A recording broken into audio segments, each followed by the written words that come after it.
Assalamualaikum warahmatullahi wabarakatuh. Waalaikumsalam warahmatullahi wabarakatuh. Alhamdulillahillazi anzala al-Qur'an hudan lin-nasi wa bayyinatin minal huda wal furqan. Wassalatu wassalamu ala asyrafil anam wa ala alihi wa ashabihil kiram, amma ba'du. Saudara-saudara kaum muslimin rahimakumullah.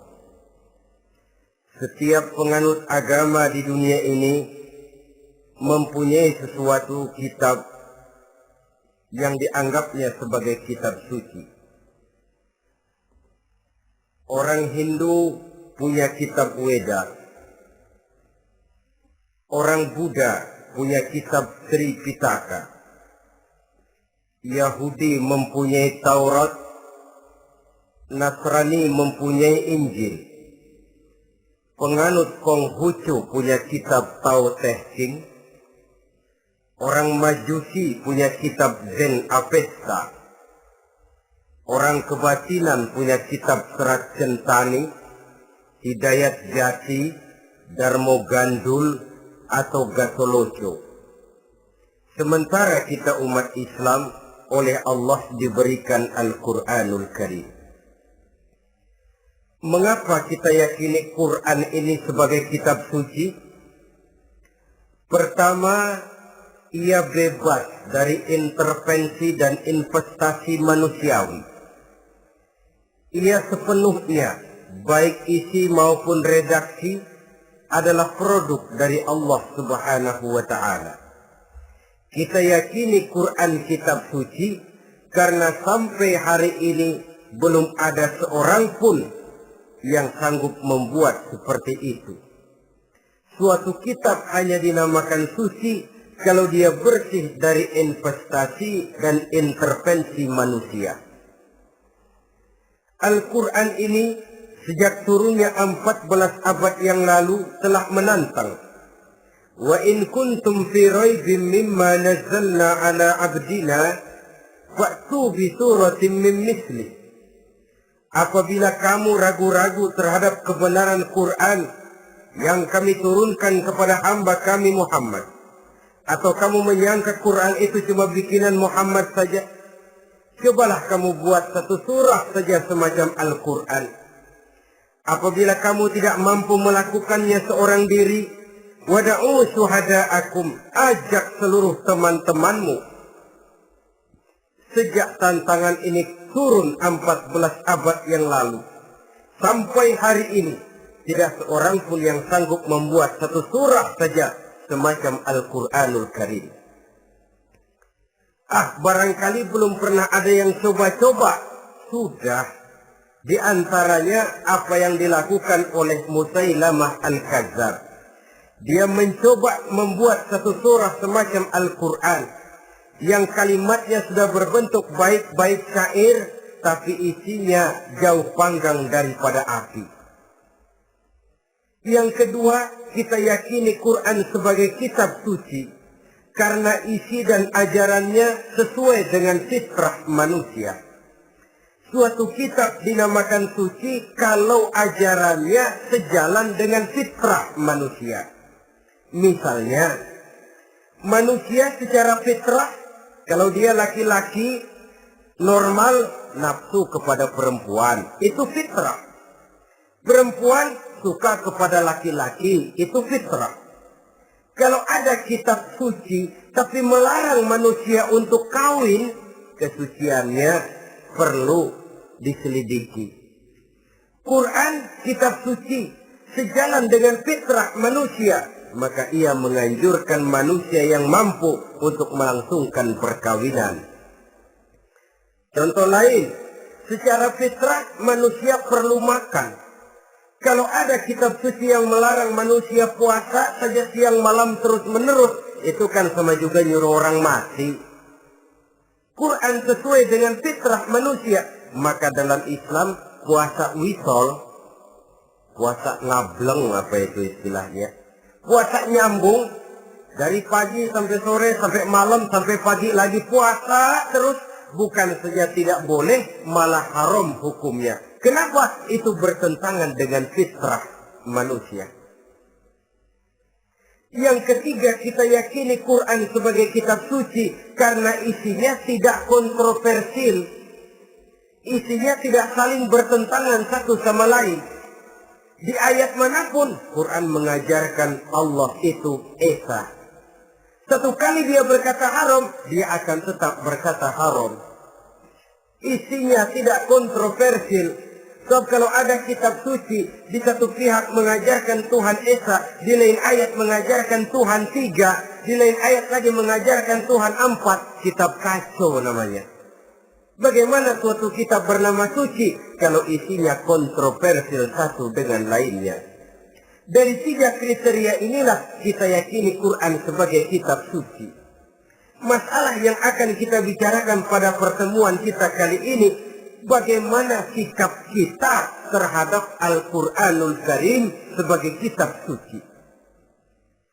Berangkat dari sebuah hadis di mana Rasulullah Shallallahu Alaihi Wasallam pernah memberikan tawaran. Beliau bersabda, "Man ja'ala al-Qur'ana amamahu qadahu ila al-jannah, wa man ja'ala al-Qur'ana khalfahu saqahu ila an-nar." Siapa yang menjadikan Quran sebagai imam, maka Quran akan membimbing dia ke dalam surga. Tetapi siapa yang menjadikan Quran sebagai makmum, maka Quran akan mendorong dia ke dalam neraka. Pilihan terserah kita. Siapa yang menjadikan Quran sebagai imam, ditempatkannya Al-Quran di depan, dia ikuti petunjuk dan ajaran Al-Quran, maka Quran akan membimbing dia ke surga. Surga dunia, lebih-lebih lagi surga akhirat. Tetapi sebaliknya, siapa yang menempatkan Quran di belakangnya, dia belakangi Al-Quran, dia belakangi perintah dan ajaran-ajaran Al-Quran, dia perturutkan hawa nafsunya dalam kehidupan ini, maka Quran akan mendorong dia ke dalam neraka. Ya, neraka dunia, lebih-lebih lagi neraka akhirat. Pilihan terserah kita. Saya mau tanya, kira-kira Quran dalam hidup kita jadi imam apa jadi makmum? Imam apa makmum? Kalau Quran jadi imam, artinya kita umat Islam jadi makmum. Resiko dan logika tentu. Makmum harus ngikuti imam. Imam takbir, makmum takbir. Imam ruku, makmum ruku. Imam sujud, makmum sujud. Imam tahiyat, makmum tahiyat. Itu namanya Quran jadi imam, kita jadi makmum. Artinya dalam terjemahannya pada kehidupan, kalau merah kata Quran, merah kita kata. Hijau kata Quran, hijau kita bilang. Ke barat kata Quran, ke barat kita pergi. Ke timur kata Quran, ke timur kita berangkat. Halal kata Quran, halal kata kita. Haram kata Quran, haram kita bilang. Itu Quran imam, kita makmum. Nyatanya kadang-kadang kontras. Nyatanya kadang-kadang paradok. Merah kata Quran, hijau dong kata kita. Halal kata Quran, remeng-remeng kata kita. Ke barat kata Quran, ke timur kita pergi. Dalam praktek kita mau jadi makmum, Quran kita suruh jadi imam. Kita sesuaikan Quran dengan selera kita. Mana-mana ayat yang menguntungkan, mana ayat yang sesuai dengan mau kita, itu yang kita baca kuat-kuat. Itu yang kita canangkan ke tengah masyarakat ramai. Tapi manakala Quran itu bertentangan dengan nafsu kita, bertentangan dengan gaya dan kepribadian kita, kita umpetin itu Quran. Kalau kita cuma umpetin lumayan, kadang-kadang kita tuduh Quran ketinggalan zaman. Kita anggap Quran tidak relevan lagi dengan situasi dan kondisi. Kalau sudah begitu, sudah menyeberang terlalu jauh namanya. Saudara-saudara kaum muslimin rahimakumullah.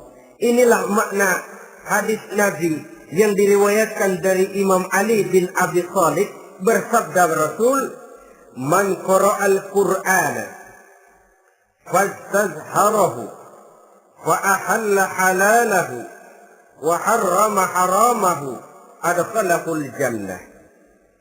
Barang siapa yang membaca Al-Quran lalu memperhatikannya, kemudian menghalalkan yang halal dan mengharamkan yang haram, maka Allah akan memasukkan orang itu ke dalam surga.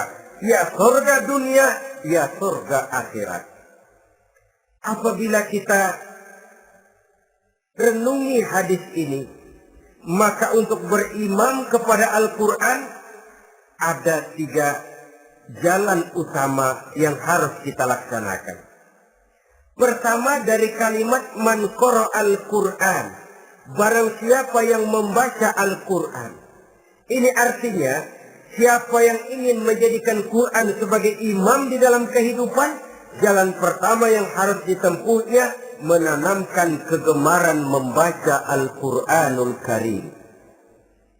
Al-Quran gharibun fima baina qaumin la yaqra'una. Quran akan jadi asing, Quran akan jadi aneh kalau terletak di tengah rumah orang Islam yang tidak suka membaca Al-Quranul Karim. Jadi langkah pertama, tanamkan kegemaran membaca Al-Quran. Saya tidak menyalahkan kalau remaja kita gandrung kepada Stevie Wonder. Baik kalau mereka senang kepada suara emasnya Michael Jackson atau suaranya Madonna.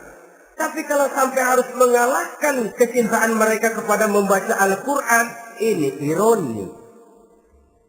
Sebagai orang tua, kalau anak-anak kita buta huruf Latin, katanya menghambat pembangunan. Bahkan pemerintah saja menggalakkan bebas 3B. Buta aksara diantaranya, supaya rakyat bisa membaca huruf Latin. Kalau anak-anak kita buta huruf Latin, katanya menghambat pembangunan. Bagaimana kalau anak-anak kita buta huruf Quran?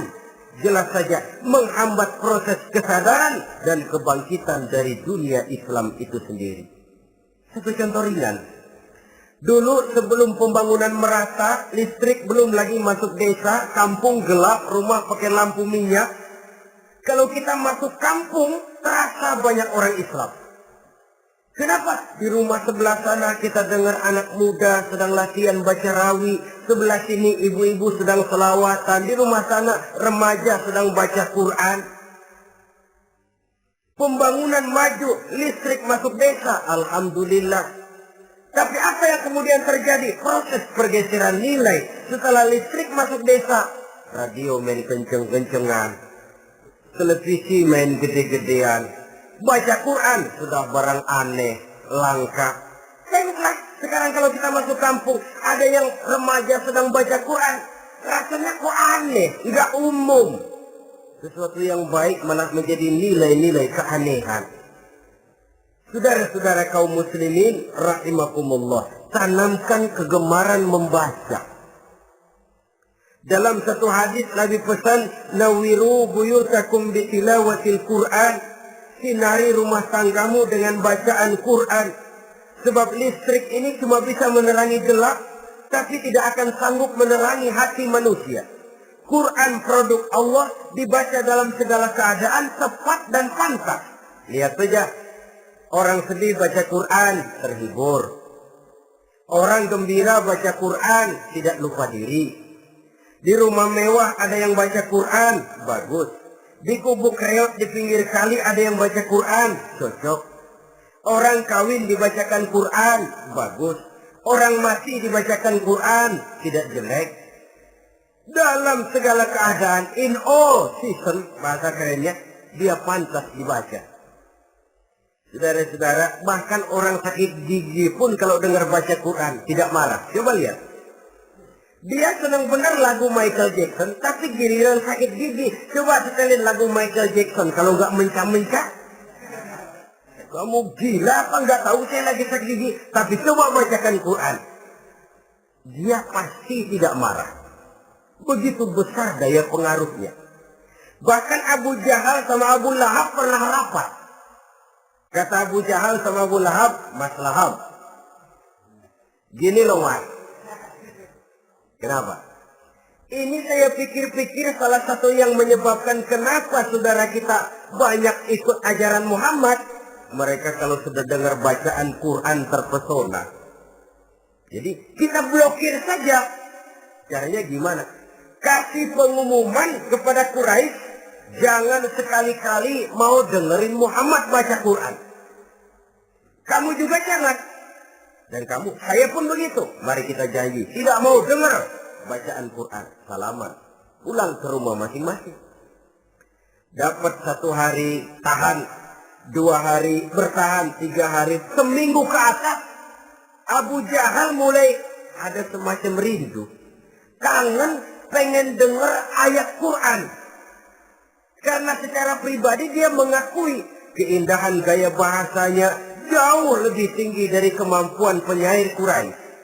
Isi ajarannya sangat dalam dan menyentuh segi-segi kehidupan manusia.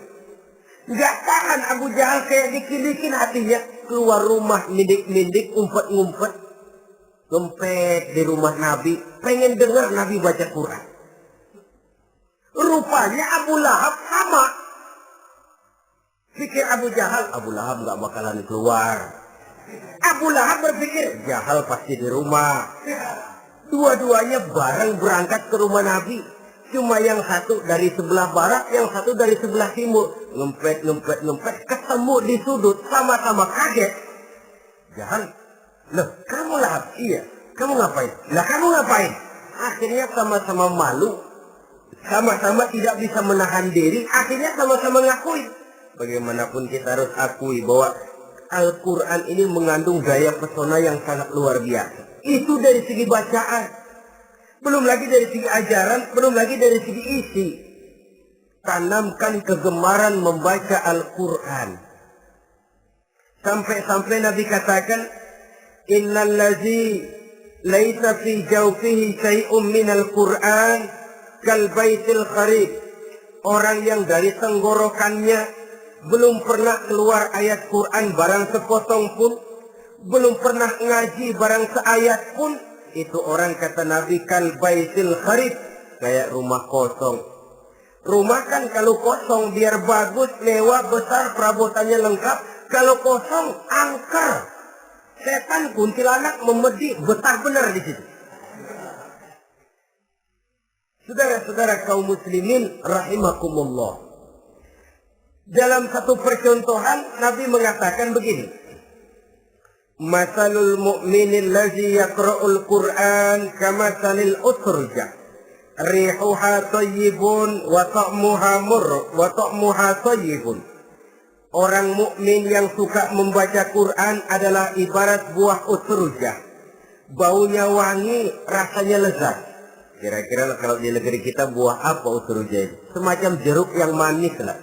Sudah baunya wangi, rasanya enak. Itu buah itu. Orang mukmin yang suka baca Quran kayak buah itu.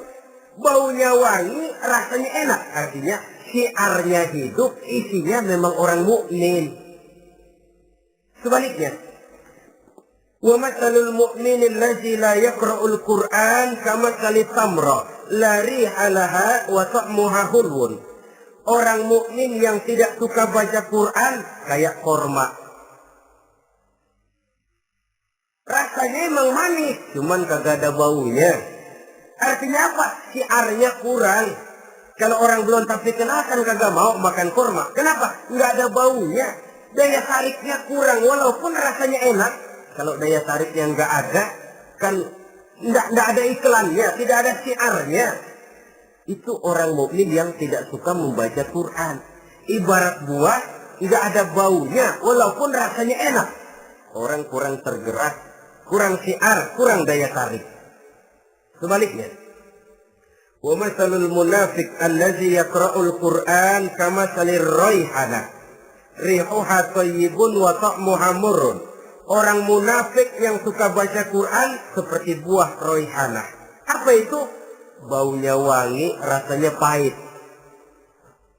Orang munafik baca Quran kayak buah itu. Baunya sih enak, cuman rasanya pahit. Ya munafik baca Quran. Syiarnya sih lumayan, daya tariknya hebat, isinya munafik. Nah, paling jelek orang munafik yang nggak suka baca Quran. Wa masalul munafiqil ladzi la yaqra'ul Qur'an kamatsalil hanzalah. Laisa laha rihun wa ta'muha murrun. Orang munafik yang tidak suka baca Quran seperti buah hanzalah. Sudah enggak ada baunya, rasanya pahit lagi. Kalau buah pacek kali. Udah baunya kagak ada, kalau dimakan bikin orang celeng. Saudara-saudara kaum muslimin rahimakumullah, tanamkan kegemaran membaca Al-Qur'an, karena membaca Al-Qur'an merupakan ibadah yang besar. Bahkan kata Nabi, afdalu ibadati abdi qiraatul Qur'an. Nilai ibadah yang paling baik dari hambaku adalah ibadah membaca Al-Qur'an. Dalam sholat pahalanya lebih besar di luar sholat daripada di luar sholat. Dengan wudu pahalanya lebih besar daripada tanpa wudu. Mengerti pahalanya lebih besar daripada tidak mengerti. Tapi tidak mengerti pun jangankan membaca, mendengar saja orang baca Quran dengan baik sudah didoakan untuk mendapat rahmat. Berpahala mendengar bacaan Al-Quran walaupun tidak mengerti. Apalagi membaca sendiri, apalagi mengerti apa yang kita baca, tentu pahala itu akan jauh lebih besar. Ini yang pertama, tanamkan kegemaran membaca Al-Quranul Karim. Yang kedua, dalam hadis tadi, fastazharuhu, man qara'al Qur'ana fastazharuhu. Siapa yang membaca Al-Quran kemudian memperhatikannya. Jadi kalau kita mau beriman kepada Al-Quran, setelah menanamkan kegemaran membaca, yang kedua, perhatikan. Pahami isinya. Jangan seperti monyet pakai mahkota, ketawa girang, cengengesan, tapi dia tidak tahu arti kebesaran mahkota yang disandangnya itu. Bangga dengan Al-Quran, tapi apa kandungannya kita tidak mengerti. Untuk memahami Al-Quran ini, caranya bagaimana? Tentu mudah saja. Seperti contoh, kalau kita ingin mengerti caranya bikin tahu, jangan bertanya kepada montir mobil. Montir mobil ahli betul urusan mesin. Tapi kalau urusan tahu, tanya dong tukang tahu. Untuk mengerti rahasia dan seluk-beluk Al-Quran, kita harus bertanya kepada orang yang memahami seluk-beluk Al-Quran. Para ulama, para kiai, para ustadz, yang kita tahu kualitas keilmuannya, kita yakini loyalitas dan integritasnya kepada Islam ini. Kenapa? Ayat-ayat Quran itu elastis. Dia dibawa kemana saja mau. Ditafsirkan menurut kemauan orang bisa. Paling celaka kalau yang belajar tidak punya dasar, yang mengajar punya maksud lain. Sesat dan menyesatkan. Yang ngajar punya nafsu ambisi. Yang belajar tikus budak. Yang memang tidak punya dasar apa-apa. Sekali belajar langsung tafsir. Cara wudhu yang baik saja belum ngerti. Cara rukuk dan sujud yang baik saja belum bisa. Yang membatalkan sholat apa ndak bisa, ndak ngerti. Sekali langsung. Ndak, supaya kita langsung saja belajar langsung Al-Quranul Karim. Tidak jelek. Cuma akan lebih baik kalau sebelumnya ada unsur penunjang dari nilai-nilai keilmuan dalam Islam ini. Disinilah perlunya menghidupkan majelis-majelis taklim. Sebab kalau Al-Quran hanya dipahami dan dikutak-kutik menurut maunya rasio saja, kekuatan rasio terbatas. Saya akan khawatir nantinya akan timbul pendapat-pendapat di mana Al-Quran disesuaikan dengan otak. Bukan otak ngikuti Quran, tapi Quran disuruh ngikuti otak. Contoh yang dekat saja, kalau saudara ngukur kayu pakai meteran, itu kira-kira meteran ikut kayu, apa kayu ikut meteran? Ayo, kira-kira kayu ikut meteran, apa meteran ikut kayu? Meteran ikut kayu. Bagus. Kalau meteran ikut kayu, artinya nggak ada meteran benar di dunia ini. Kayunya kependekan, meterannya dipotong. Kan begitu loh, meteran ikut kayu namanya. Bukan meteran ikut kayu, tapi kayu yang harus ikut meteran. Otak harus ikut wahyu. Jangan wahyu disuruh ikut otak. Manusia ikut Quran, jangan Quran disuruh ikut manusia. Dan kaum orientalis, ya, orang barat di luar Islam yang mendalami, mempelajari Islam dengan tujuan mencari kelemahan Islam untuk menghantam umat Islam. Itu sengaja mencari ayat-ayat yang mereka kumpulkan untuk menghantam umat Islam. Supaya mereka meragukan Qur'annya untuk kemudian pada suatu saat meninggalkan Qur'an sama sekali. Inilah pendapat ada ayat Quran yang sudah tidak sesuai lagi katanya dengan situasi dan kondisi. Seolah-olah otak manusia sudah jauh lebih pintar daripada Al-Quranul Karim. Saudara-saudara kaum muslimin rahimakumullah. Inilah yang kita berlindung dari Allah. Sebab secara demikian dengan kata lain kita secara tidak sadar sudah mengurangi kemahamutlakan dan kesempurnaan dari Allah Subhanahu wa ta'ala. Untuk memahami Al-Quran, maka kita harus bertanya kepada ahlinya, mengaji, menghidupkan majelis-majelis taklim. Jangan sampai Al-Quran menjadi awam di tengah masyarakat Islam sendiri. Ini jalan yang kedua, memahami isinya. Sehingga dengan demikian, manakala Al-Quran dibacakan orang, pemikiran kita tidak lagi terpusat kepada kemerduan suara orang yang membaca, tapi tertuju kepada isi yang dikandungnya. Sehingga dalam kondisi semacam itu, boleh jadi tiap kali dibacakan Al-Quran, nilai iman makin tambah. Kita dengar orang baca, Alam tara kaifa fa'ala rabbuka bi ashabil fil. Terbayang oleh kita bagaimana Raja Abrahat dengan pasukannya mau menghancurkan Ka'bah. Bagi Allah cukup menurunkan burung ababil, hancur lebur Abrahat, raja besar dengan seluruh pasukan gajahnya, berantakan dibuatnya cuma dengan burung ababil. Allah maha besar, Allah maha kuasa. Tambah iman. Kalau tidak, ya seperti yang banyak terjadi. Quran menceritakan azab, kita malah kesenangan. Walakum azabun alim. Kamu akan mendapat azab yang pedih. Kita teriak di pojokan, soyib, soyib. Allah, alhamdulillah. Digambarkan azab malah baik-baik. Bahwa kita suka, kita gemar kepada bacaan Quran dengan suara yang merdu, alhamdulillah. Akan lebih baik lagi kalau kita mengerti apa yang dibacanya. Sebab perintah membaca tersirat makna perintah untuk memahami. Perintah memahami tersirat makna untuk mengamalkan.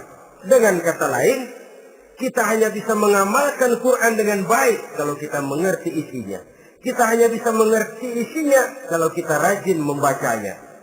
Baik membaca yang tersirat, baik membaca yang tersurat dengan petunjuk para alim ulama, para kiai, dan orang-orang yang ahli di bidang itu. Saudara-saudara kaum muslimin rahimakumullah, inilah jalan kedua. Upayakan memahami isinya.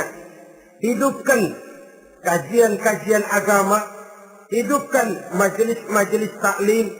Jangan sampai Al-Quran asing di hati kita sendiri. Jangan sampai kita awam terhadap makna kandungan dan ajaran Al-Quran, sementara kita yakini bahwa dialah yang akan bisa membimbing kita menuju kebahagiaan sejak dari dunia sampai ke akhirat nanti. Jalan ketiga untuk berimam kepada Al-Quran, setelah menanamkan kegemaran membaca, lalu berupaya memahami isinya, yang ketiga adalah mengamalkannya dalam kehidupan sesuai dengan kemampuan yang kita miliki. Quran tidak akan membawa berkah Kalau ajaran yang terkandung di dalamnya kita baca, tapi kemudian kita injak-injak dalam praktek kehidupan. Quran mengatakan riba haram, tapi praktek kita dalam hidup malah senang betul kepada riba. Quran mengajarkan jagalah kesatuan persatuan dan ukhuwah Islamiyah.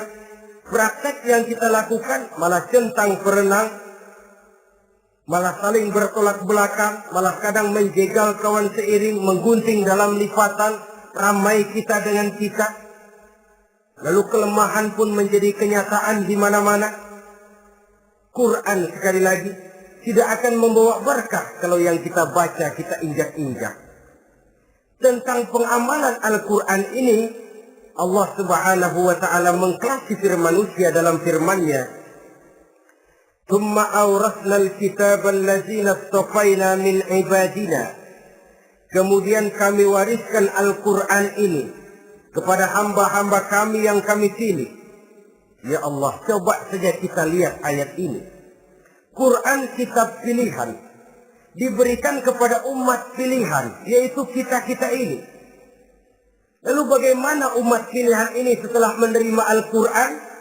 Terbagi dalam 3 kelompok besar. Pertama kata Allah, faminhum zalimun li nafsihi. Di antara mereka ada yang setelah menerima Al-Quran kemudian zalim kepada dirinya sendiri. Artinya hanya mulutnya saja yang menerima Al-Quran, tapi perbuatannya menginjak-injak Al-Quran. Orang semacam ini tidak zalim kepada Allah, tidak zalim kepada Rasulullah, tetapi orang semacam ini zalim kepada dirinya sendiri. Dia terima Quran dengan mulutnya, tapi dia injak-injak Quran dengan perbuatannya. Na'udzubillah summa na'udzubillah. Kelompok yang kedua, faminhum muqtasid. Di antara mereka ada yang setelah menerima Al-Quran lalu muqtasid. Muqtasid ini 50-50. Ngambil jalan tengah, ajaran Quran dipakai, ajaran setan dikerjain. Artinya juga perintah Quran oke, larangan Quran ho-oh. Saudara-saudara, malaikat bingung bagaimana monternya nih anak ini. Perintah Quran dikerjain, larangan Quran juga dikerjain. Ini muqtasid. Nah, yang ideal adalah golongan yang ketiga kata Allah, wa minhum sabiqun bil khairati biiznillah.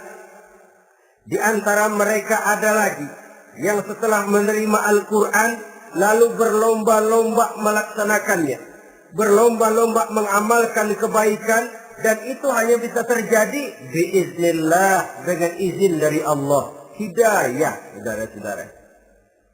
Berapa banyak orang yang mengerti Quran tapi hidupnya jauh dari cahaya Quran. Berapa banyak orang yang ahli Quran tapi cahaya Quran tidak menerangi kehidupannya. Berapa banyak orang yang ahli hukum tapi bikin bingung masyarakat dengan fatwanya. Saudara-saudara kaum muslimin, kenapa bisa terjadi? Itu tidak ada hidayah, tidak biiznillah, tidak ada izin dari Allah. Maka bisa membaca Quran, alhamdulillah. Bisa memahaminya, kita bersyukur kehadirat Allah. Lebih penting dari itu, kita mohon hidayah agar bisa mengamalkannya sesuai dengan kemampuan kita. Saudara-saudara kaum muslimin rahimakumullah. Mana yang lebih banyak di zaman kita sekarang ini? Kita bisa analisa. Ada yang menerima Quran hanya dengan mulutnya saja. Kalau ditanya, Tuhanmu siapa? Allah. Kiblatmu mana? Ka'bah. Saudaramu siapa? Umat Islam. Kitab sucimu apa? Quran. Kamu bisa baca? Enggak. Ya, kalau cuma enggak bisa baca, barangkali kadang-kadang Quran saja pun tidak punya. Ini yang ironi, ini yang menyedihkan. Saudara-saudara kaum muslimin rahimakumullah. Tanpa melaksanakan konsepsi Al-Quran di dalam kehidupan, maka kesenangan kita membacanya, pengertian kita tentang Al-Quran barangkali tidak akan bisa berbuat terlalu banyak di dalam kehidupan. Maka sekarang ini sudah ada terjemahan Quran dalam bahasa Indonesia, dalam bahasa daerah, dalam bahasa Inggris, Belanda, bahkan Jerman, yang masih harus terus dan selalu ditingkatkan terjemahan Quran di dalam kehidupan. Dengan kata lain, kita umat Islam menunggal dengan Quran kita. Jangan cuma jadi kebanggaan Islam tinggi, tidak ada yang lebih tinggi dari Islam. Quran kitab suci, tidak ada yang bisa menandinginya. Qurannya, tapi umatnya, kadang-kadang kita ini jauh panggang daripada api. Kita bersyukur musabaqah tilawatil Quran dihidupkan dengan biaya bermiliar rupiah. Sejak dari tingkat kelurahan, kecamatan, wali kota, provinsi, sampai kepada tingkat nasional. Untuk menanamkan kegemaran membaca Quran. Setelah itu, hendaknya diadakan peningkatan dengan upaya memahaminya. Sehingga pada suatu saat, boleh kita adakan musabaqah pengamalan Quran. Hadiahnya sudah langsung dari Allah sendiri. Ini yang kita perlu berlomba. Berlomba mengamalkan ajaran Quran. Sabiqun bil khairat. Berlomba mengamalkan ajaran-ajaran Al-Quranul Karim. Nah, oleh karena Al-Quran ini dalam bentuknya yang umum kadang-kadang hanya menjelaskan satu persoalan secara global, kita memerlukan tuntunan sunnah dari Rasulullah Sallallahu Alaihi Wasallam. Umpamanya, Quran hanya mengajarkan aqimis sholat, dirikan sholat. Caranya bagaimana? Tidak ada cara sholat dalam Quran. Dari mana kita tahu cara sholat? Dari sunnah. Itu sebabnya selain Al-Quran sebagai sumber utama, kita memerlukan sunnah.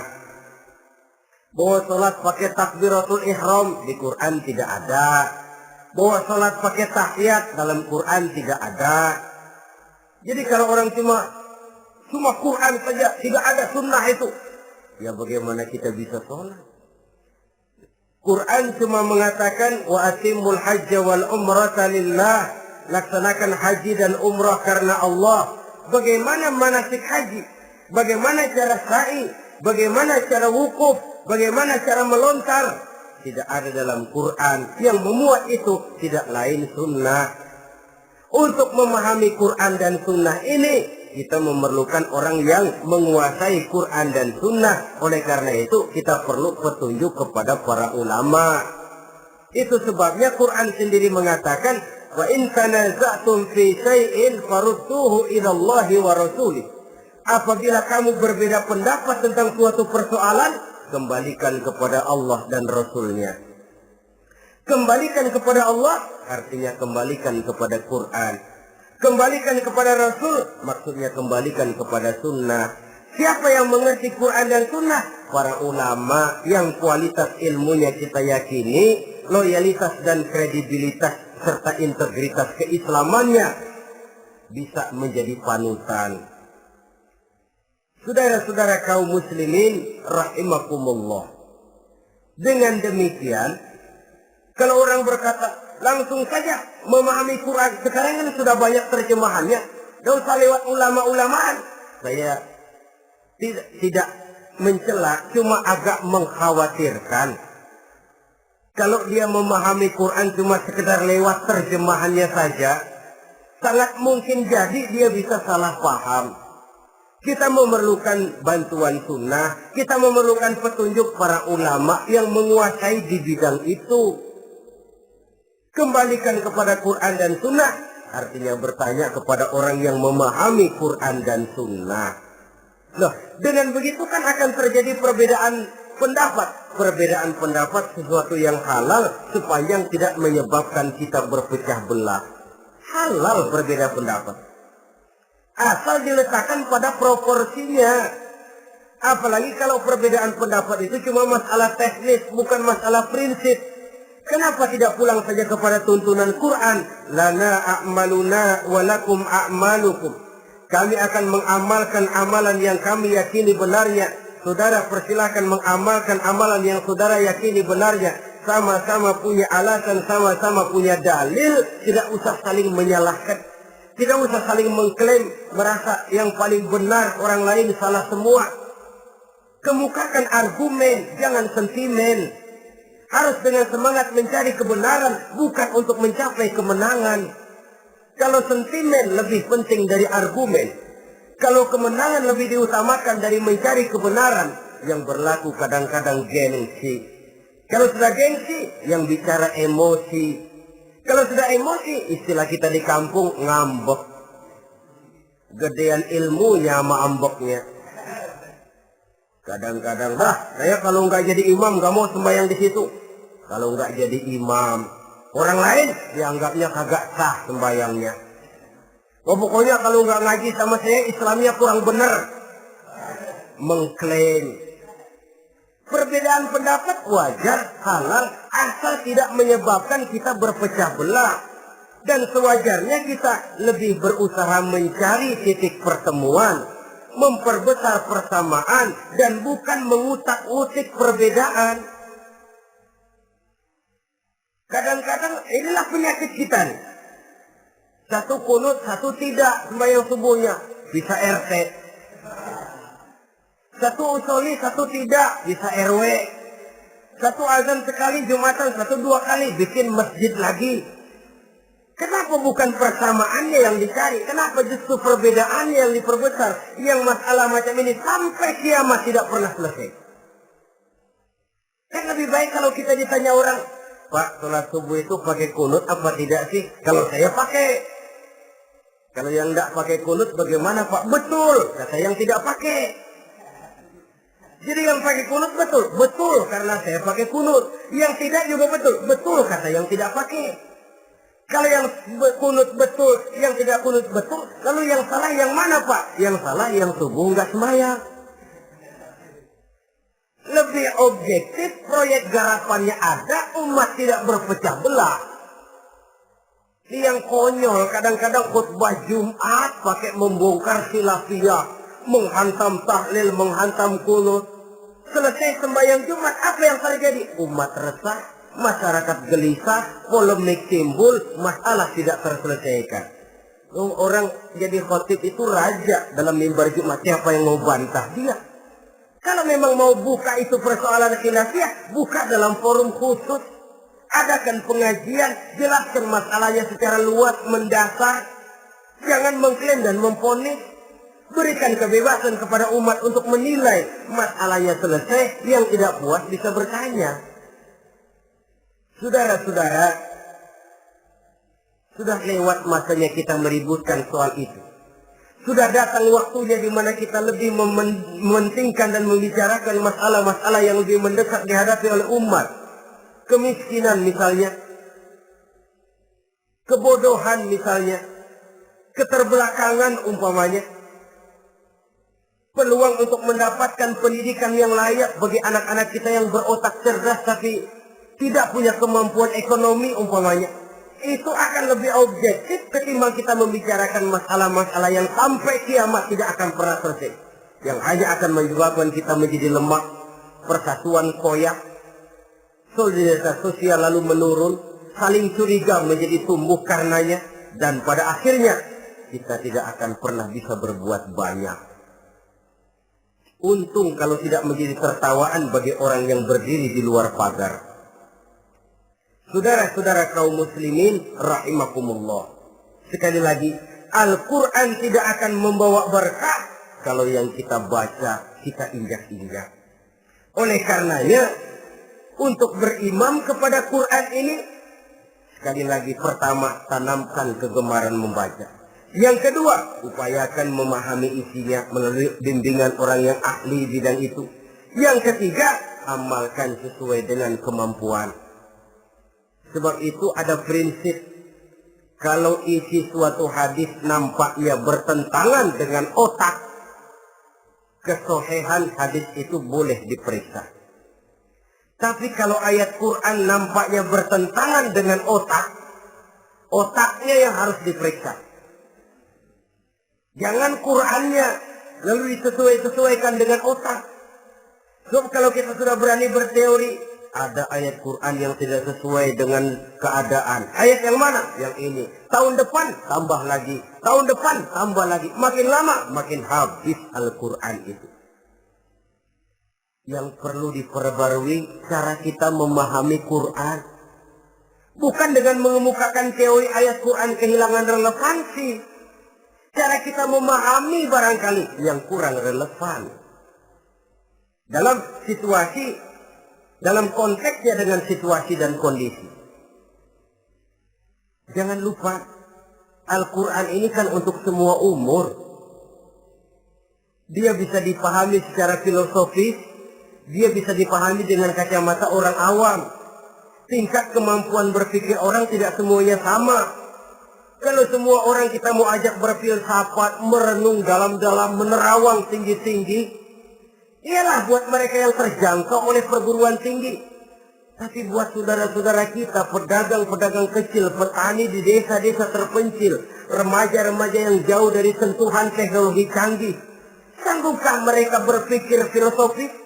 Sementara mereka merupakan bagian terbesar dari kondisi umat ini. Saudara-saudara kaum muslimin, oleh karenanya ditentang membaca, memahami dan mengamalkan, Rasulullah Sallallahu Alaihi Wasallam pernah memberikan sugesti. Beliau bersabda, "In aradtum aisas su'ada," apabila kamu menginginkan kehidupan yang bahagia, hidup seperti hidupnya orang-orang yang bahagia.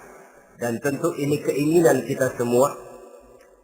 Wa mautas syuhada, dan menginginkan mati sebagai matinya para syuhada, para pahlawan pembela agama, orang yang mati syahid. Wah, ini sudah tidak duanya ini. Hidup mulia, mati syahid. Dapat dua-duanya. Wan najata yaumal hasri, dan ingin mendapat keselamatan pada hari hasar, hari pengumpulan manusia di padang mahsyar. Wazilla yaumal harri, dan mendapat perlindungan dari Allah pada hari yang sangat panas. Wal huda minadh dhalalah, dan mendapat petunjuk dari kesesatan. Nah, ini keinginan semua orang. Kan yang kita cari apa sih? Hidup bahagia. Biar tidak kaya asal bahagia, sudah enak. Lalu apa lagi? Matinya sebagai syahid. Kemudian di hari pengumpulan nanti mendapat keselamatan. Lalu pada saat orang lain kepanasan kita mendapat perlindungan. Kemudian orang lain kebingungan kita mendapat petunjuk. Kalau ini yang diinginkan kata Nabi, resepnya fa'azimu qiraatal Quran. Maka lazimkan, biasakan olehmu membaca Quran. Tidak ada terlambat. Idealnya memang dari kecil, sebab lidah kalau sudah kaku berat. Disuruh baca innallaha laghaniyun hamid. Lidahnya berat, innallaha lampuniyun hamid. Lampuniyun. Laghaniyun jadi lampuniyun. Lidah itu kalau sudah berat ya memang berat. Disuruh baca ya bani Israel. Lidahnya berat. Ya bini Israel. Jadi ya bini Israel. Saudara-saudara, idealnya memang dibiasakan dari kecil supaya lidah itu ringan. Kalau tidak ada istilah terlambat. Saya malu Pak, belajar alif-alifan udah gede. Ya jangan alif-alifan, alif beneran. Alif-alifan kapan bisa ya? Alif beneran yang dipelajari. Tidak ada istilah terlambat, tidak ada istilah malu untuk belajar Al-Quran ini. Saudara-saudara kaum muslimin rahimakumullah. Ini sugesti untuk menanamkan kegemaran membaca. Lalu sugesti untuk memahaminya. Tentu banyak ayat, banyak hadis. Mengapa tidak di antara kamu sekelompok orang yang berangkat untuk memperdalam, memahami agama. Falaula nafara min kulli firqatin minhum ta'ifatun liyatafaqahu fid din.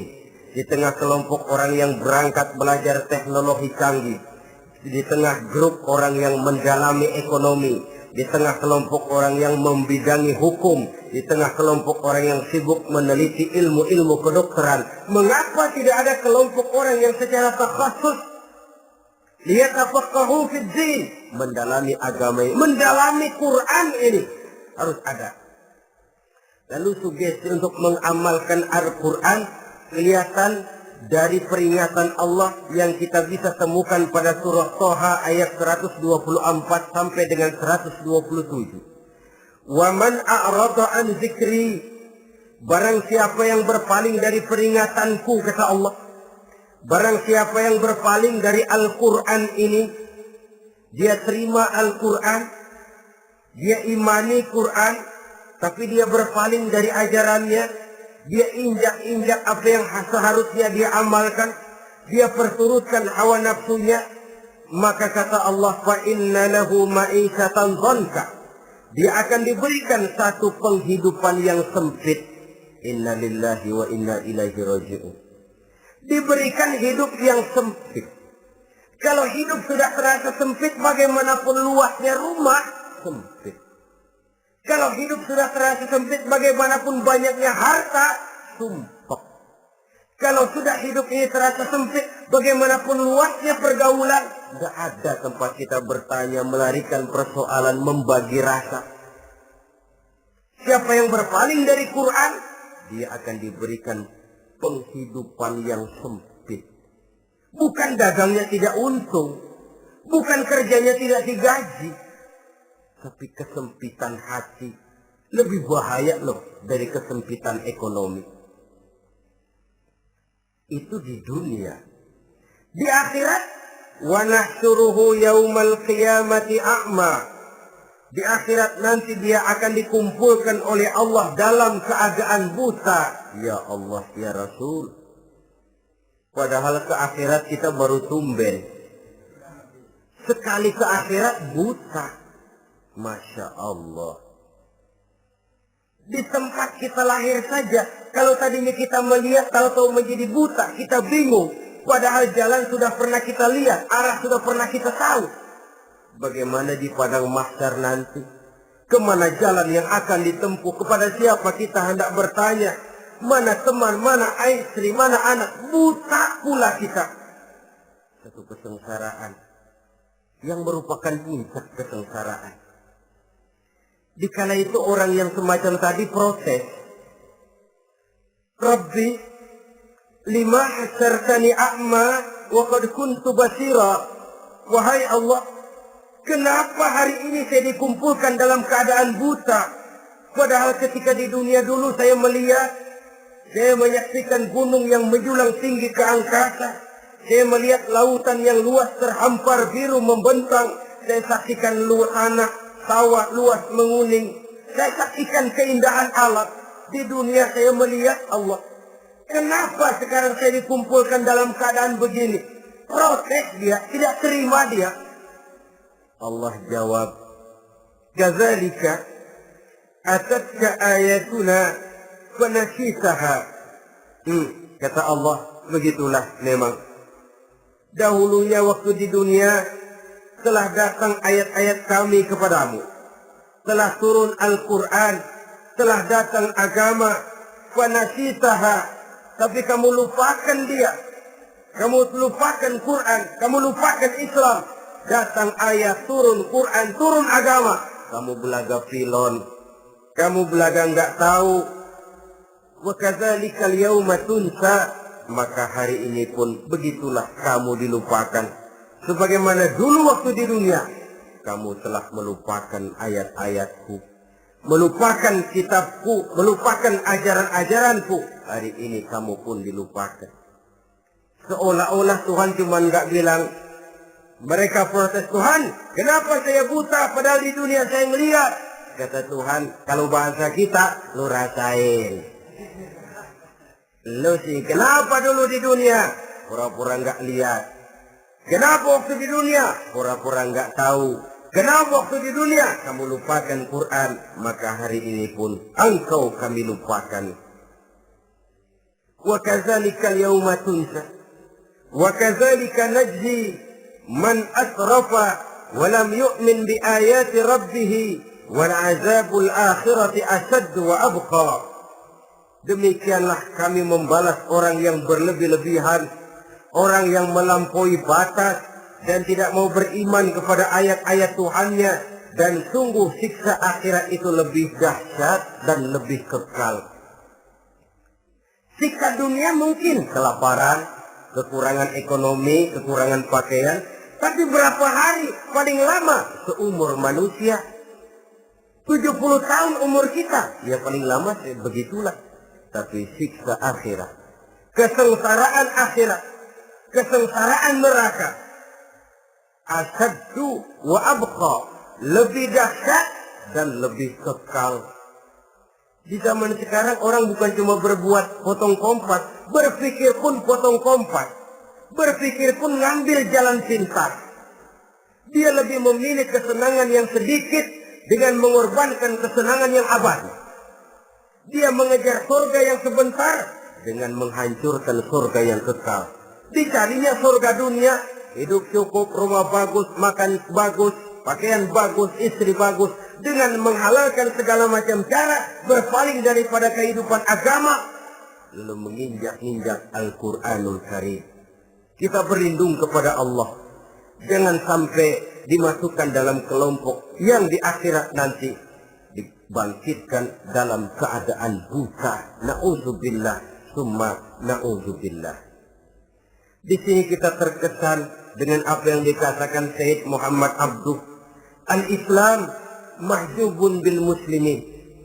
Kebesaran Islam kadang-kadang tertutup oleh tingkah laku umat Islam sendiri. Keluhuran dan kesempurnaan Al-Quran tertutup oleh kebodohan umat Islam.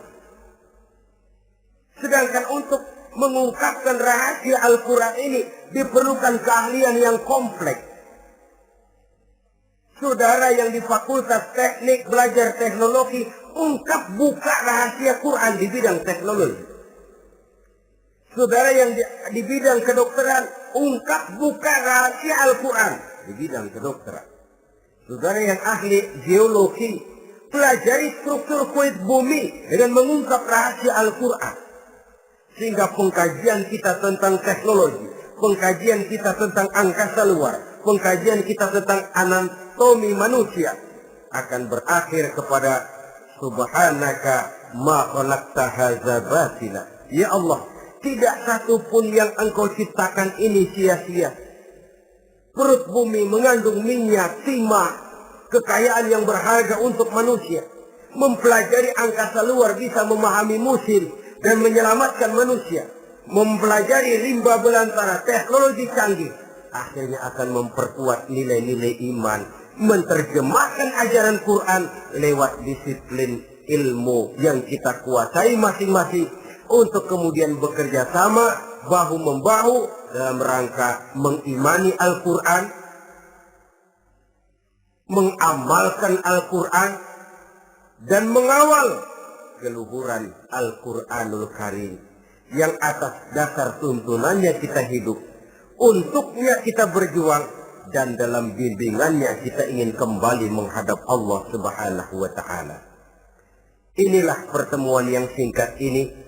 Mudah-mudahan kita diberikan kekuatan oleh Allah untuk berimam kepada Al-Quran, menjadikannya sebagai pedoman utama di dalam kehidupan kita. Terima kasih atas segala perhatian. Mohon maaf atas segala kekurangan.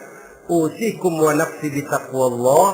Wassalamualaikum warahmatullahi wabarakatuh.